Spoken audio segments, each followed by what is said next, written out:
E a gente está fazendo um estudo das 14 regras para a iniciação. E essa é uma regra, a gente viu nas últimas duas regras, na regra 2 e na regra 3, que ambas estavam falando sobre a purificação e a 2 mais sobre a purificação, a solicitação, que deve ser feita da tríplice personalidade. E a regra 3 fala da importância de não só purificar, mas do corpo físico, produzir frutos, do corpo emocional da mesma forma, assim como do corpo mental. E aqui mantém mais ou menos essa tônica, só que agora numa oitava um pouco mais elevada. Então, o que fica para a gente, né, dessas 14 regras? A primeira fala sobre a pureza de intenção e as próximas três falam sobre a tríplice personalidade. Então, o nosso trabalho de integração, purificação e agora, no nível mais elevado, de transmutação mesmo. Aí, depois, as próximas, elas vão aprofundando um pouco mais, tem um caráter um pouco mais elevado, vamos dizer assim. Mas essas quatro primeiras trazem uma questão mais material. Diz assim, que o discípulo observe a evolução do fogo, alimente as vidas inferiores e assim mantenha a roda girando. Vai ficar um pouco mais claro, né? É bem esotérico essa frase. Essa frase, só é bom lembrar, né? É uma das regras da iniciação desde a cultura ancestral tibetana. Então, essa frase tem no mínimo uns 4 ou 5 mil anos. Então, depois a gente vem aprimorando. Agora, o próximo comentário foi escrito pelo mestre tibetano e depois o próximo por mim. Então, vocês vão perceber que tem uma diferença de qualidade. Claro, claro. O comentário, então, do tibetano. Determina-se que o discípulo tenha presente sua responsabilidade em relação àquelas muitas vidas menores que, em sua totalidade, compõem o seu triplo corpo de manifestação. Tem uma teoria que se chama ilozoísmo. Ela existe também muito antiga, ela foi trazida para a gente com mais clareza pela Blavatsky, que ela diz basicamente que nós somos vidas dentro de outras vidas. Então, o ensinamento diz que o nosso corpo mental ele é um aglomerado de pequenas vidas mentais. Quando a nossa alma se propôs a essa encarnação, então ela pega o átomo permanente na última encarnação, que é como se fosse uma síntese de tudo que a gente viveu em termos mentais. Aí, a partir desse átomo permanente mental, agora no seu processo, não mais de recolhimento, mas de expressão, ela atrai, a partir da energia do segundo raio, energia de amor, né, ela vai atraindo desse plano mental planetário substâncias que são consonantes com esse estado de evolução que a gente parou na nossa última encarnação. Então, ela forma, assim, esse aglomerado de matéria mental. E a mesma coisa, ela vai se exteriorizando, pega o átomo permanente do emocional, que é uma síntese do que a gente viveu emocionalmente na encarnação anterior, atrai a energia do plano emocional planetário, do plano astral planetário, e aí forma seu veículo emocional. Mesma coisa no plano etérico. Ela vai trazer, né? Não existe um etérico permanente, mas existe um átomo físico permanente, que também corresponde à nossa história etérico-física da encarnação passada. E aí, então, ela vai recolher, atrair energia do plano etérico planetário para formar esse corpo etérico. E aí, então, né, a partir da concepção do pai, do nosso pai, da nossa mãe, ela vai materializar essa vida também no plano físico. Então, é importante a gente lembrar que a nossa consciência ela está permeando um tanto de matéria mental, um tanto de matéria emocional, um tanto de matéria física etérica. E aí, as situações da nossa vida, elas vão ser vivenciadas a partir da vontade da alma, que tem a ver com um propósito, mas também tem a ver com uma redenção dessa matéria. Então, a gente vem também com o Dharma ou com o propósito de, além de expressar os nossos dons e talentos, nessa encarnação a gente também vem com o Dharma ou o propósito de redimir essa substância mental, essa substância emocional e essa substância atômica física do nosso corpo. Então, uma das regras da iniciação é a gente se conscientizar dessas vidas todas e se ver como responsável. Não adianta a gente dizer assim, mas o meu emocional é assim. Essa síndrome de Gabriela não funciona na vida dos discípulos. Né? Mas a minha mente é assim, eu não consigo controlar a minha mente. Você é o agente causal. Né? Existe um aglomerado, pode ser difícil? Pode. Vai saber o que a gente veio fazendo aí nas encarnações prévias. Mas é uma energia que está sob o comando da alma. E à medida que a gente vai se conectando com a nossa alma, é possível que a gente vá transformando e redimindo essa natureza mental, emocional e etérico-física. É a evolução possível e assim, cada vida, nos diferentes reinos da natureza, consciente ou inconscientemente, cumpre sua função de vitalizar corretamente aquilo que é para ela o que o planeta é para o Sol. Então, do mesmo jeito, percebe de novo esse conceito das vidas dentro de vidas. Do mesmo jeito que o planeta se move, né, tem como o Sol o seu ponto focal, a gente gira ao redor do Sol. Da mesma forma, dentro da nossa natureza psíquica, né, os nossos veículos se movem a partir do nosso próprio Sol, que é a nossa alma. Então, a alma é o agente causal e ela inclui, atrai toda essa substância material para oportunizar o seu desenvolvimento de consciência. Então, só uma analogia, né? Do mesmo jeito que ocorre fora, ocorre dentro. Do mesmo jeito que ocorre dentro, ocorre fora. Esse é um dos princípios do hermetismo, né? Que o Caibalion não está agora, graças a Deus, na moda, mas é um dos princípios herméticos, assim como em cima e embaixo, além das correspondências. Assim, o desdobramento do plano logóico prosseguirá com maior precisão. À medida que a gente se alinha com isso, a gente consegue não só sofrer os efeitos disso, mas cada vez mais conscientemente cooperar com esse processo. O reino de Deus está no íntimo, e o dever daquele regente interno oculto, ou seja, da alma, é duplo. Então a alma tem dois deveres. Primeiro, para com as vidas que formam o corpo físico, etérico, emocional e mental. Depois, para com o macrocosmos, o mundo do qual o microcosmo é apenas uma partícula infinitesimal. Então, a nossa alma ela tem a primeira responsabilidade com a nossa própria estrutura de personalidade.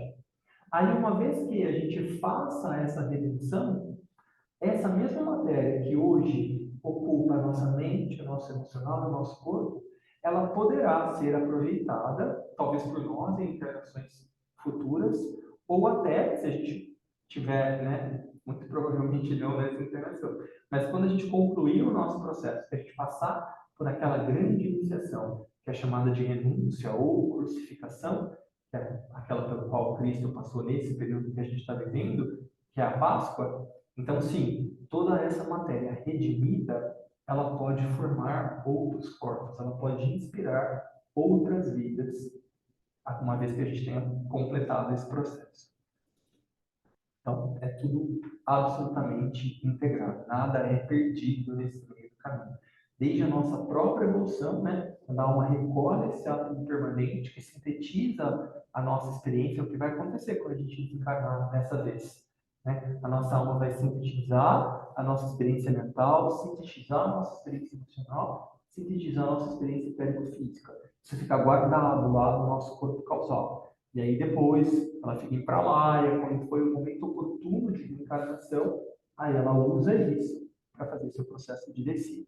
Óbvio que eu estou falando isso de uma maneira muito simples, é um processo bastante demorado, porque a consciência tem que se desidentificar da estrutura etérico-física, é mais fácil, né? A alma recolhe, mas a consciência tem que se desidentificar da estrutura emocional, que não é tão fácil, e da estrutura mental. Então, quanto mais a gente tiver fazendo os nossos exercícios de desidentificação, fazendo nossa conexão com a nossa alma, tanto mais fácil será esse processo pós-morte para a gente, porque a gente já vai ter alguma familiaridade com a nossa consciência um pouco mais livre desse plano físico, do plano emocional, do plano mental.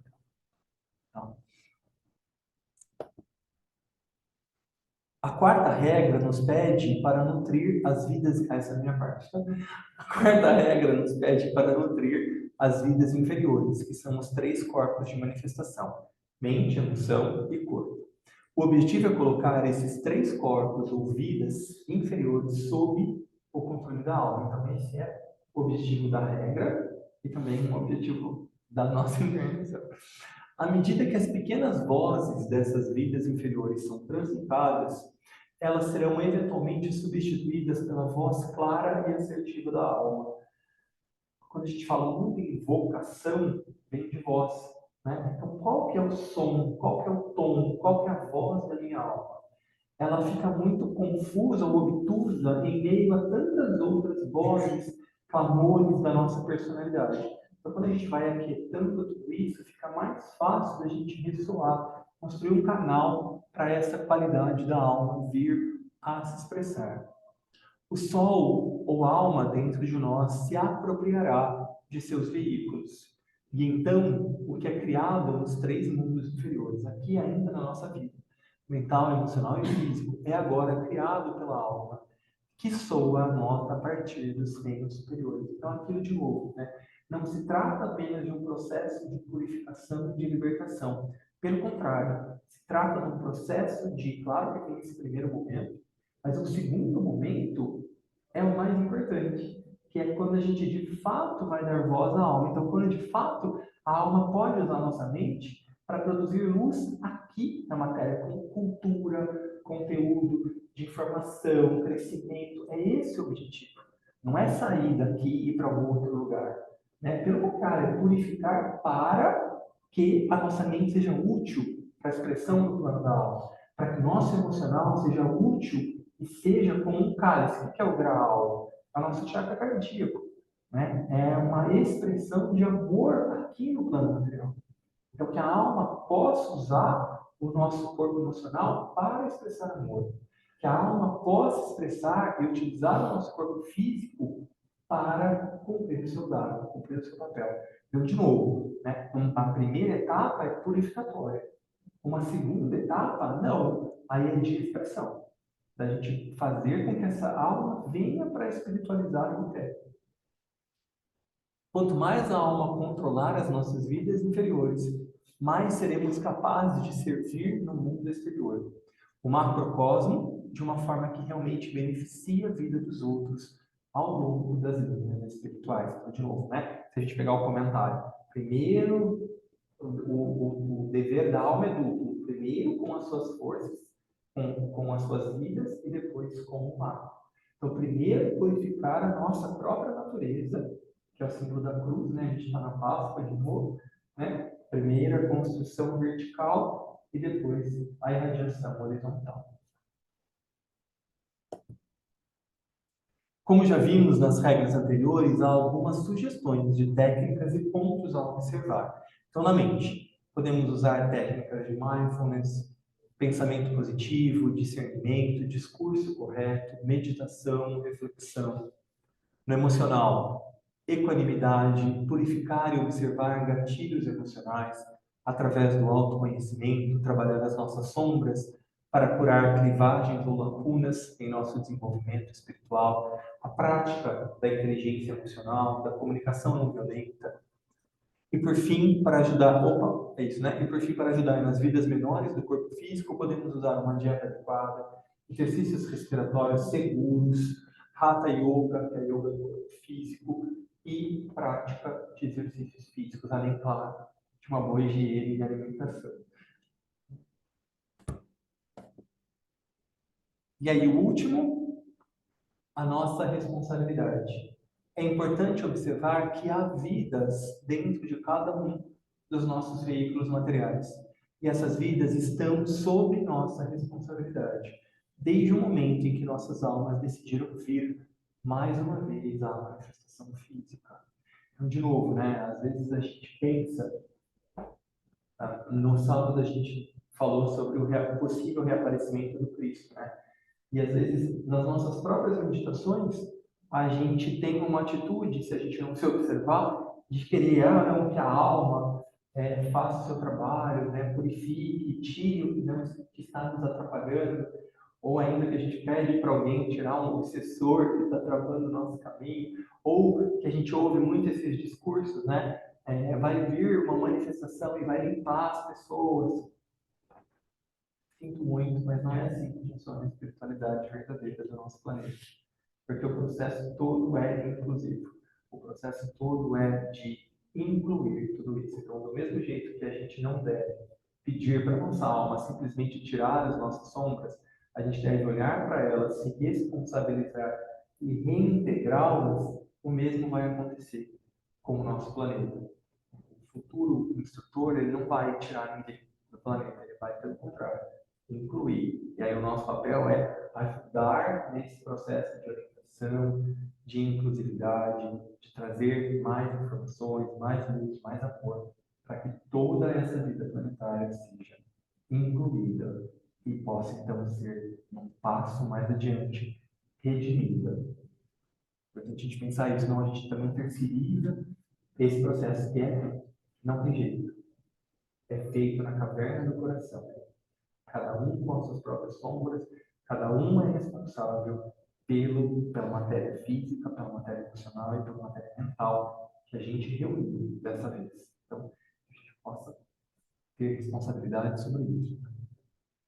Tem mais um pergunta.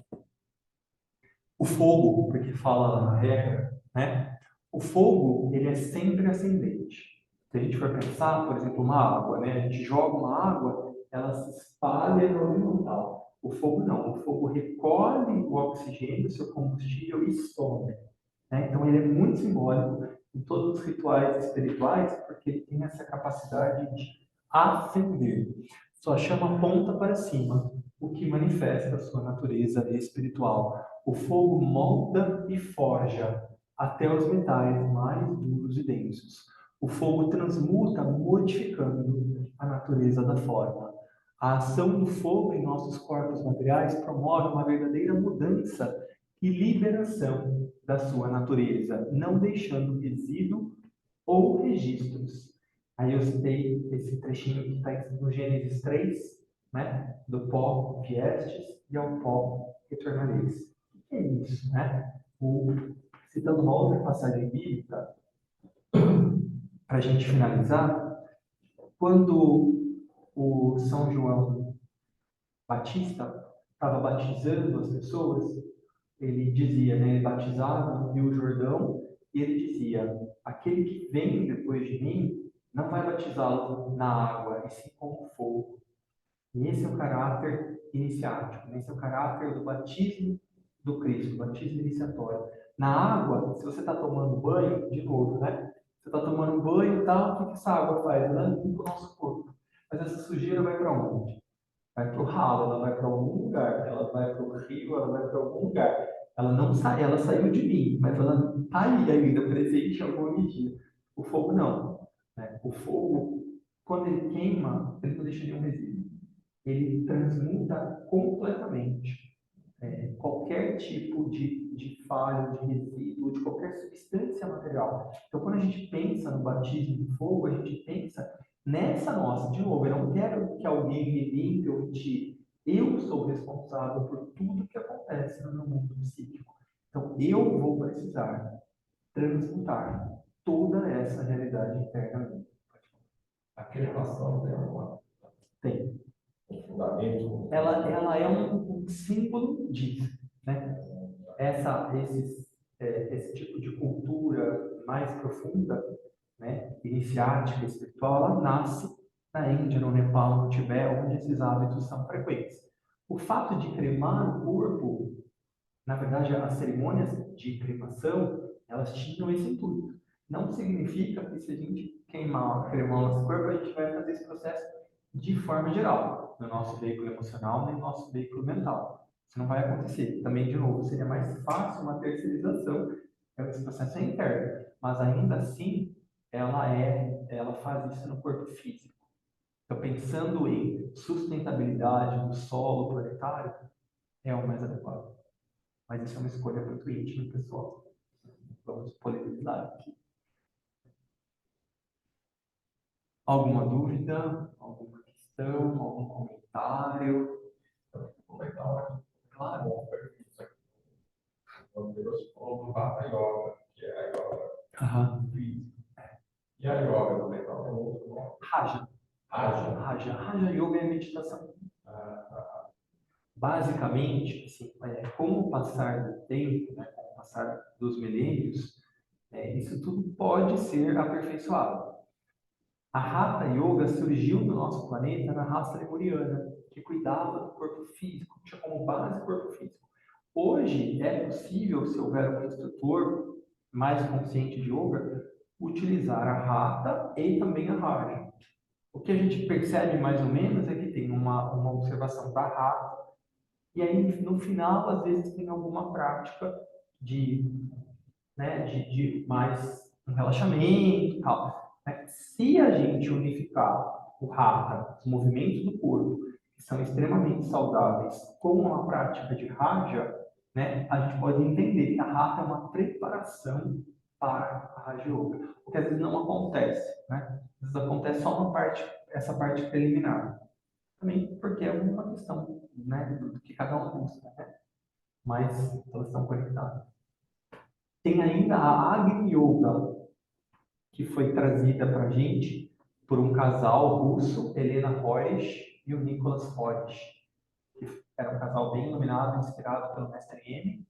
E a Agni Yoga é a Yoga do Fogo, é essa yoga iniciática. Tem uns livros bem interessantes.